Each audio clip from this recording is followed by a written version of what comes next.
大大箱開箱嘅時候，冧一個魚子醬嘅2.5扣款嘅一個衣包啦。咁啊，當然啦，而家啲人大家都會就咁當單肩用嘅可以，咁啊，所以呢個可以放到長電話等等嘅，咁呢個都幾特別嘅一個款式啦。因為我都好少見呢個款式，我都係第一次睇到實物，所以我都係要認真地望一望佢陣間。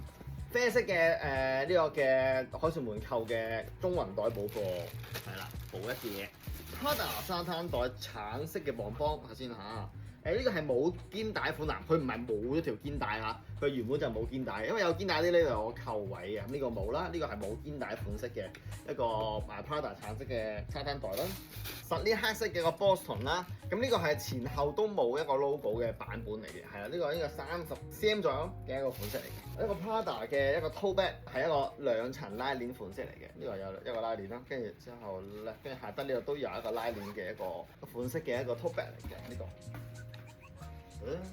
一個實鏈嘅大嘅旅行袋啦。嗰時阿 Kimi 仔，嗱你睇住啦，你仲要睇邊套戲？韓咗個明星有呢個款。愛情點講咩翻譯嗰個？係啊，愛情點？邊個？我唔記得佢咩名啦。我有冇佢咁靚仔先？而家用一用嗰下。人哋靚仔好多。人哋靚仔好多，你買咗都會一樣咁靚仔。同你講，如果有興趣，快啲揾我哋。好少可翻到咁大隻，我以為細隻嘅，點知翻到咁大隻，所以機會嚟啦。下次再見，拜拜。